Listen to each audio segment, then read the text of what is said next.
So we have Atalya and Iris joining together to bring a little bit of the people of Israel back to our tourists. So Atalya, where are you now?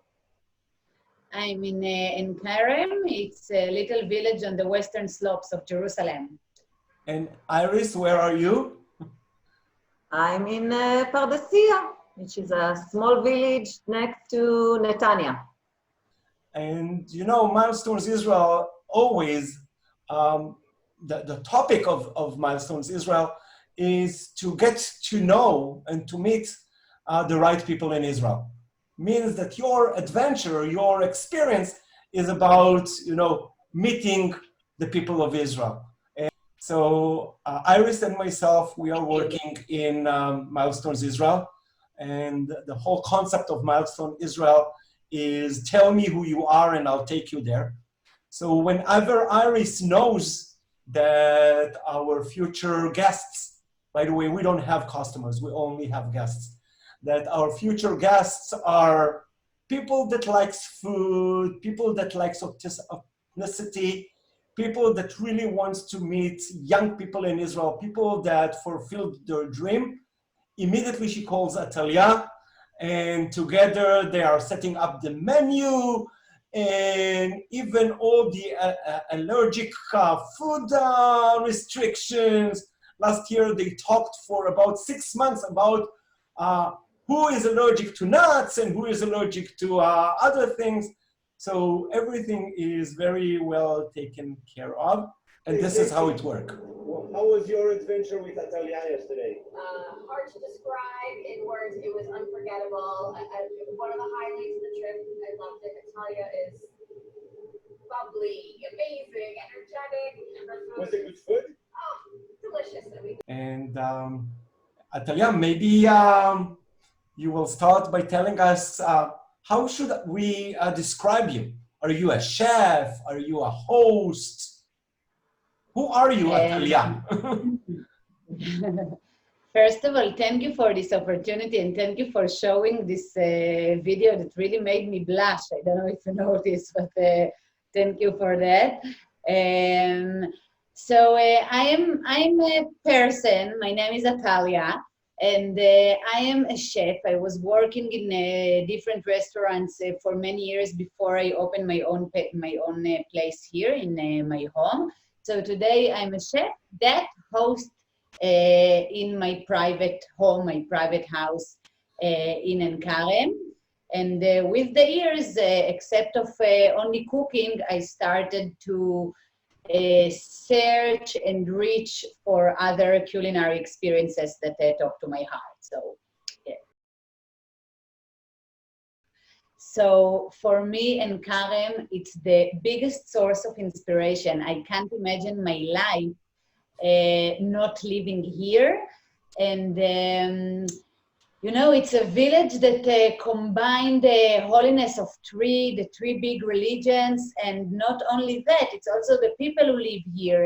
We have a big community. People really get to know each other since I'm young. I know all the people that surrounding me here. We're surrounded by the Judean mountains and by the Jerusalem forest. So first of all, I think that a lot of my passion to this came from my parents, both of my parents, who really taught me to love people and to know that this is the source of joy in our life, you know, other people.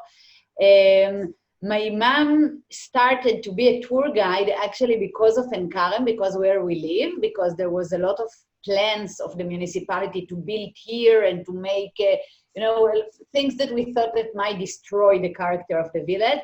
So she started to expose Karem to people just for free, you know, in tours.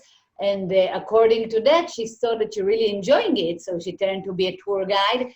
And I really remember as a young girl that she started to be a tour guide, and then she was guiding, and then suddenly the phone never stopped ringing at home, you know, and one of the rooms at home turned to be the office, and it was, I hated it. The phone didn't stop ringing at all.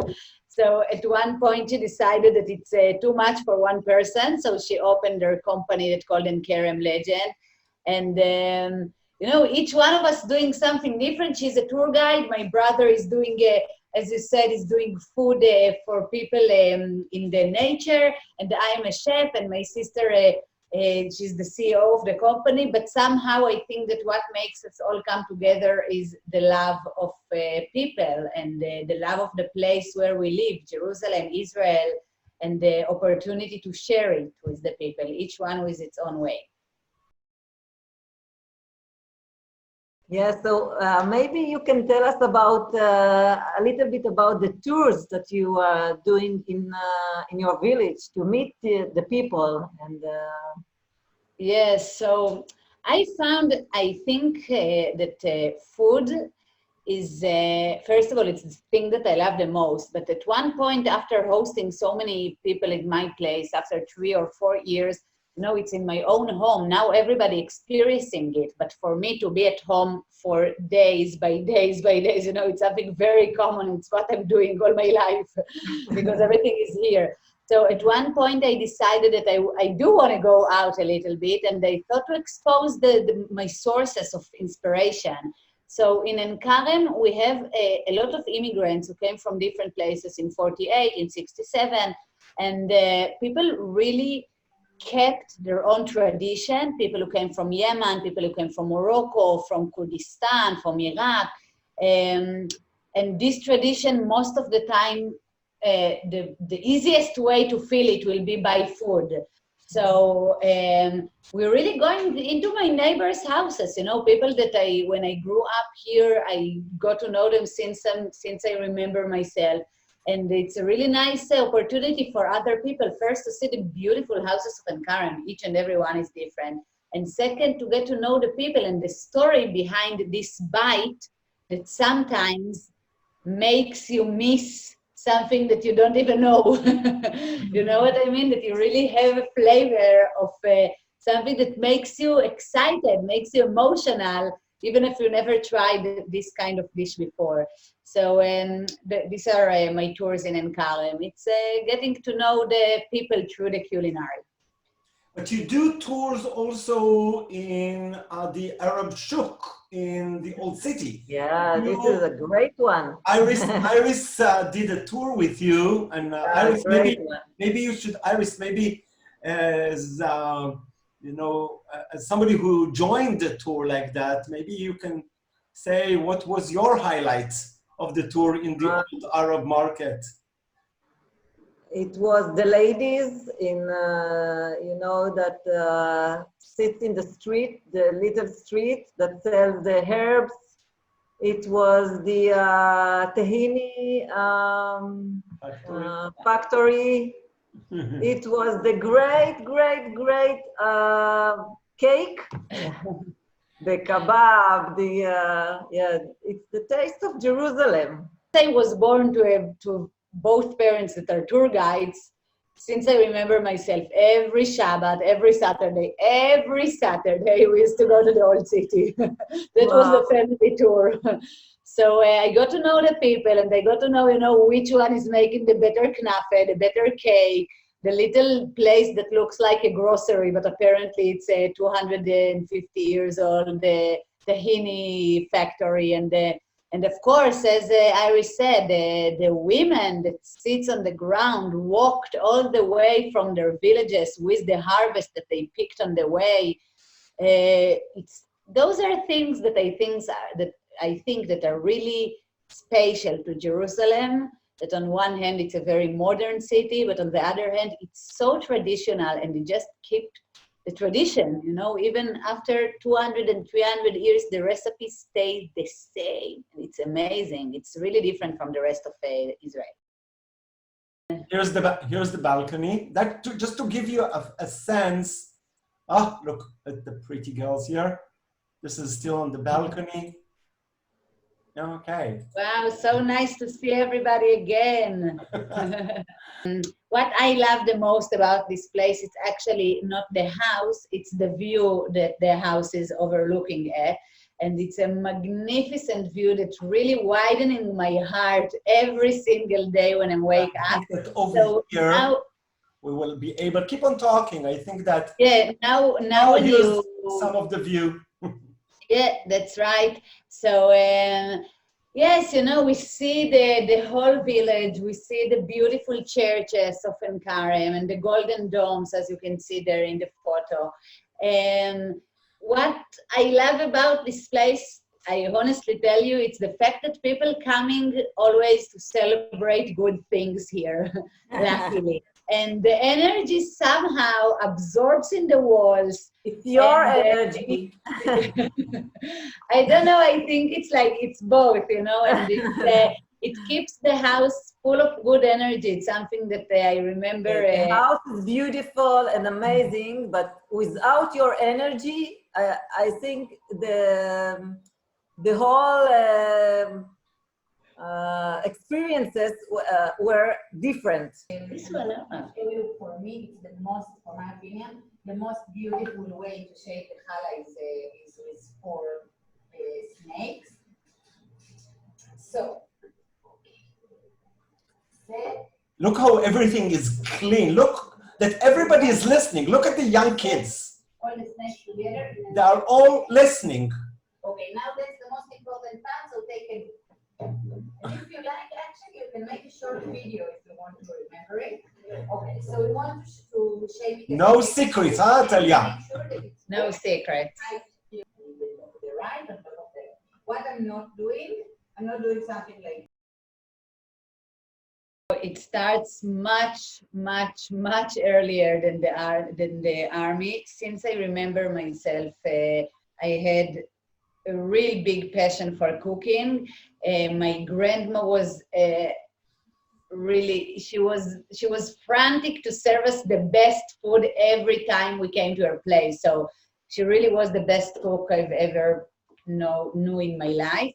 And Wait, Atalya, there is one more thing that people don't know about you, because, you know, from your appearance, it looks like your family is from Poland or from Russia because of your bright skin and beautiful eyes, but your family is from where? Actually, it's half and half. So my grandparents that I got to know was the one who was born in Benghazi in Libya. It's my mother's parents.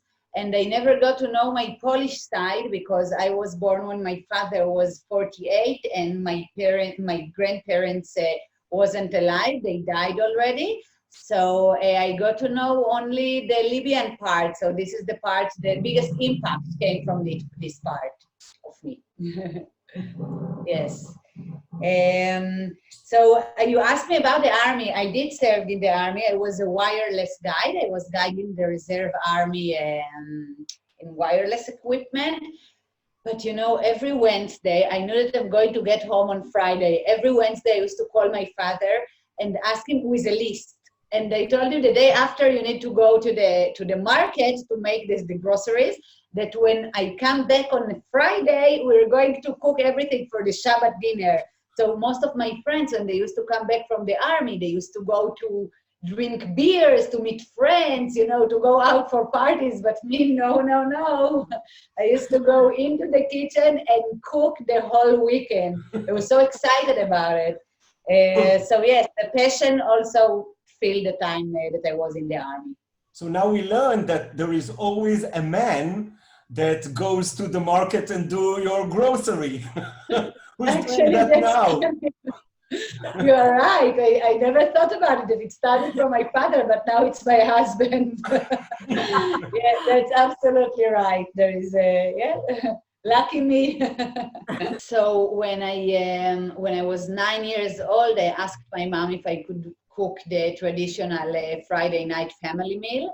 And she said, yes, of course, no worries. You know, she was happy about it. She thought I'm going to make salad, toast, omelette. But then she caught me, I think it was Friday morning or something like that, that she caught me hanging up a phone call. She asked me who you talk to. And I told her the name of her best friends she asked me, what did you talk with them about? And I told them I invited them for tonight's dinner. And she said, who else have you invited? And I named 15 people. So she said, Atalya, it's exaggeration. We won't have space around the table. Stop inviting people. How are you going to cook? I told her, don't worry. And I went into the kitchen. After a few hours, my parents went in and they saw the kitchen. You know, I was 9 years old. I brought a friend to be a sous chef. And then they went into the kitchen. They saw such a mess. So my father told to my mother, we must leave. You know, you don't want to see it. Let's go to the cinema to watch a movie. We'll come back when everything will be ready. And when they came back at 8 p.m., there was a meal with 15 guests with 3 courses that I cooked, and I even baked a bread when I was 9 years old. And I think that was the point when I really knew that that's what I'm going to do in my life. Iris, you participated in, I think that the first product that Atalya created was that famous brunch on Friday. Can you tell me, how does it feel to sit together with people that you don't know, and you know, people are... Actually, I brought 2 friends with me. So it was great, but it was also great to meet other people, and you don't feel any blocks between, because Atalya, I don't know, she make like the environment, good environment and good food, so it's good, make good atmosphere, you know. Yeah. So this is quite amazing, and it's quite surprising that every Friday people that don't know each other from different parts of the Israeli society, from different locations, drive all the way to that small village in the outskirts of Jerusalem and sits around one table, as if what brings them together is the love of food, but it's actually the love of people. How did you come up with that idea, Atalya? So you asked me before, how come that I opened my business in the mid-20s? I came back from a long tour around the world when I was 24. And since I was traveling for 4 years, my parents used to come and visit me every year in a different place where I was traveling. So at one of the times I was living in New Zealand for 1.5 years. My parents came for 2 months to travel with me in New Zealand. And at one of the guest houses, in the morning, the woman was knocking on the doors and she said, breakfast is ready. And we found ourselves, you know, sitting around one table with people from Australia, from Japan, from England, and everybody's sharing stories. And when I came back to Israel after 4 years that I haven't been here, my mom reminded me this story about New Zealand. And she said, you remember how nice it was that people were sitting together?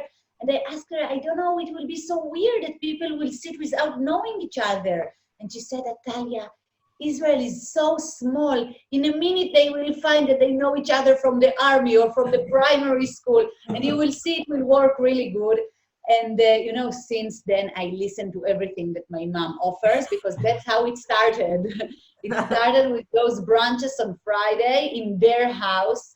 Nobody thought that it's going to develop to be what it is today. So it started with once a week brunch, and since I really like it, and every day, every Friday in the morning, I'm so curious to know who will be the people who come, and will they like each other? They always do, yes, but I still excited. So I keep on doing it just because I love it. I mean, it gives me something. It's 10 years that it happens every single week, except in the Corona time, of course. So talking about your cooperation with your mom, the last 2 years, it was quite surprising, but you guys became a well-known celebrities. You know, there is like an international success coming all the way to this very modest, I must say, family. You know, suddenly cameras from all over, and television crews, and and reporters and like. Did that surprise you? All of that interests that you have from all around the world, and maybe you can tell us a little bit more about the surprise of the success of the book. It's not when I'm doing what I'm doing, I'm not expecting that such things will happen. But I do believe that when you do something with all of your soul in it and with the love, so it leads to good things, yes? And I believe, because that's what I saw that happening. Every time, that people asking me if I can go to this TV show or that TV show in France or in England or this kind of places, I'm still like, what? It really makes me happy, and still sometimes I think there might be a mistake, but apparently they do mean it. About the book, it was the three of us that published it, my mom and I, and an amazing photographer that called Michal Fatal. And this was such a surprise, because when we published the book, we thought, it's our kind of self-expression, the list that we can give to Enkarem, to this beautiful place, after so many years that this place gave us so much. So maybe you should say, Attalya, say something about the book, because not everybody knows it. Okay. What's the book? This is my book. It's in Hebrew now. And it's going to be translated in 3 weeks or 1 month from now to English. It's a book that's called Enkarem Cooking and Exploring, and half of it are stories about the village. My mom, as you mentioned before, she's really close to the people who live here. If it's the monks that living in the monasteries, the old people who came here in 1948, the Arab family who lives in Enkarem, she really close to them, and she got to know very personal stories, and she was afraid that one day when she will go on, in 100 years from now, so the stories will disappear as well. So she wanted to write them down, and then she offered me to join her and to this book. So we made a book which is half recipes and half stories, and it's all inspired by Enkarem. We came back from the biggest award of cookbooks around the world. When we were invited, by the way, I was sure it's a virus, when I received this email that says, congratulations, your book is nominated in the biggest prize of cookbooks around the world. I was sure it's a virus, and I just deleted the email. Then lucky me, they sent it a few more times, and we... Make long story short, we won the first prize in the category of culinary tourism. And so that was a huge surprise to know that something that we made only out of a will of self-expression, and love to this place suddenly got to be so famous around the world. And I just a few months ago came back from Paris, and this book is showing Israel the culinary heritage of Israel, in UNESCO. And I can't, it's so big for me. I'm so grateful for it. So my last question is that, let's say that suddenly you are getting an invitation to eat brunch at Atalya. What would you ask Atalya to make for you? Wow, that's a good one, Erez. So honestly, I tell you that because I'm not committed to a menu, people coming to the brunch and they don't know what they're going to get. So I make in my brunches all the things that I really want to eat and that my husband is want to eat in that week. So because we always eat after the leftovers, So I really mean it. I can tell you that as simple as that, the thing that I love to eat the most, and for me it's like the best dish, it's a fried egg, sunny side up, with salt on top of it and bread that I put in the egg yolk. For me, it's like you are culinary in the morning. So you are a real village girl. You are You can be a very renowned chef, but you are actually a village girl. I like the simple stuff, yes. Yeah. So I would leave you on this picture because I think that you look amazing here. Thank you. Because really, what I see in you and what Iris is telling me every time that she talks with you is how amazing Atalya, that she has a dream and she is going after it. Like, and everything is so smooth and so easy, and there is no drama. And I think that this photo that we're looking at is like really the dreaming and the joy of life. So I definitely think that you are an amazing resource for people who comes to Israel and gets to know Israel through you, gets to know it through the food, gets to know that through the young generation that dreams and do. And besides the fact that, as you know, we all share the same passion.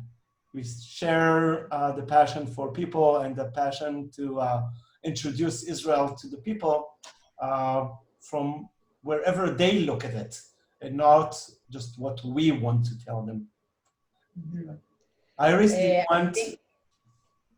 I just wanted to say that I think that's why we really, if it's okay to say, yes, I think that we're working together really well, Milestones and I, because of that, because of the understanding of people, because the way that we, as you just mentioned before, that there are no clients, there are guests, you know. When Iris talking to me about each and every person, you know, each and every person, it's not the only group, but in every group, each and every person and the little details, and the fact that they turn to be so close to you guys, to their team, it's amazing. When people are coming here, I see them, when you enter with them into my house, it's like you're part of the family, and it's so nice to see it. And then it's also easier for me to approach people that feel so comfortable and so like they feel so safe, you know, they feel so safe when you're coming with them, and they have this, I don't know if it's okay to say it in English, but it's like they have the quote of Milestone that following them everywhere they go. And it's something that I must say, it's really different from other companies or places. So it's well done. Thank you for that. And thank you for bringing people that are so happy and satisfied here. You know, to make a satisfied person happy, it's much easier. Yeah? So thank you for that. Thank you. Iris, one more thing. Yeah, I just want to say that I wish to meet you in person soon. Yes, me too, yeah. me too. Yeah, and that's all.